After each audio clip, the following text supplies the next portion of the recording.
Good morning, good afternoon, good evening mga kabunggang DC. Meron po ako sa inyong ipakita. Ito po ay chlorine. Ito po ang chlorine ay naku, napakaganda nito mga kabunggang DC. Maganda ito sa mga lumot-lumot, di ba? Yung semento na madulas na. Ayan.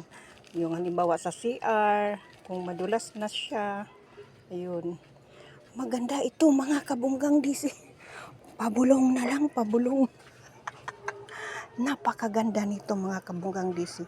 Gaya ng aming harapan dito sa harapan ng tindahan mga kabunggang DC. Matagal ko ng problema yan. Yang ano na yan. Dahil sobrang naglulumot talaga dahil po yung kanal umaawas-awas ang tubig. Siyempre, pag hindi mo linisin araw-araw, naglulumot-lumot. Pero talagang ano po, lagi ko naman siyang nililinis ng chlorine noon. Binababad ko muna sa tubig. Pero wala pong epekto. Isang araw po, nag-iisip ako, ano kaya kung ibuhos ko na lang yung chlorine. Yung, kumbaga, ibubudbud mo lang doon sa sahig, sa semento. Ayan po, maputi na oh. Ayan, maputi na po yung harapan namin. Ayan. Ganito po yan oh, green na siya, green na green. Yan kasi sa gilid mahirap yan anuhin. Pero yan po dito, ayan, ang ganda na. Yan, hanggang doon po yan, binubudburan ko yan ng chlorine. Ayan mga kabunggang DC, ayan oh, dito. Pero yan, may mga green pa dyan, ayan. Ayan po. Hanggang doon sa taas po, hindi ko na kasi yan harapan, baka mamaya magagalit yung may-ari, di ba? Ganito yan ka-green dati. Yung simento na yan. Ngayon maputi na. Ayan, maputi na siya. Ayan po, maputi na.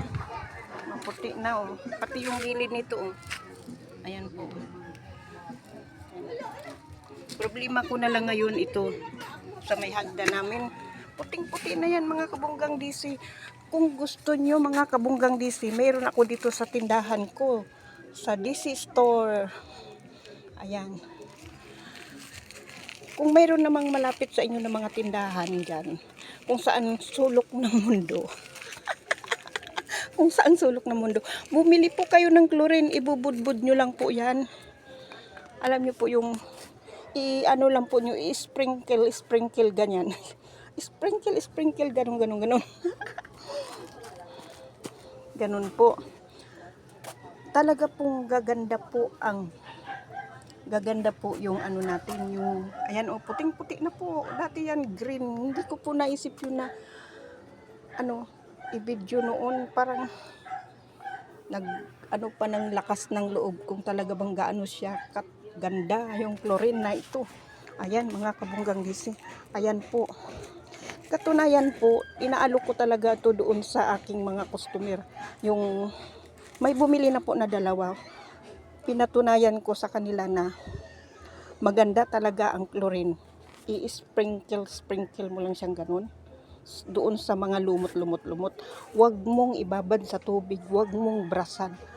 Halimbawa, naglalagay ka ngayon, bukas tingnan mo, puting-puti na po ang inyong semento. Ang inyong semento na naglulumot. Ayan o, puting-puti na po yung hagda namin. Dati yan, Diyos ko, nahihiya ako dahil kahit anong brush ko, hindi natatanggal. Inaisip ko, may tindahan ako, kailangan kong malinis ang harapan. Hindi naman po nawawala ang tubig dito kasi nasa baba kami. Ang kanal po nasa ano namin harapan. Dumadaan dyan ang tubig sa hagdan na yan. Dumadaan yan sa ilalim. Tapos doon banda oh, may lumot yan dyan, nagkulay-kulay green. Pero ginaganyanan ko ng chlorine. Nawawala po mga kabunggang DC, maniwala kayo sa akin. Kung hindi man kayo maniwala, nasa inyo yun. Basta ako nagtitinda ako ng chlorine. Ayan. Ayan oh. Chlorine, bili na kayo. Kung malapit man kayo dito sa tindahan ko, bumili kayo. Kung mayroon naman kayong mga may tindahan naman dyan sa tabi nyo, bumili kayo mga kabunggang DC. Talagang napakaganda nito. Yan. Kung minsan nga naglalakad ako dyan, may nakita akong mga green. Sabi ko, Diyos ko, chlorine lang ang katapat niyan.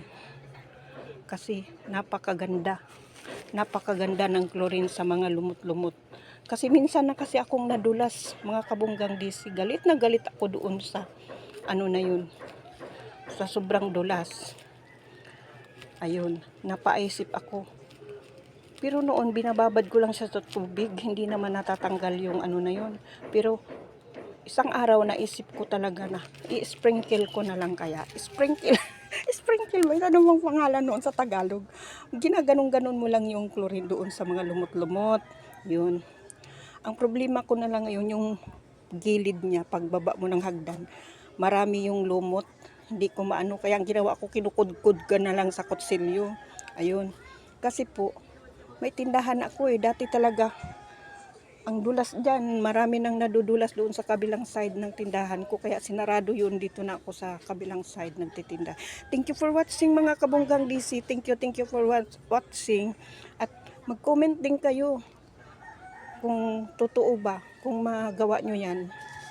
Kung malapit kayo sa tindahan ko, Kamya 1, Kamya 2, Kamya 3, andito lang ako sa Kamya 2 DC Store. Thank you for watching. Bili na kayo ng chlorine. Pangontra sa madulas na semento. Thank you for watching.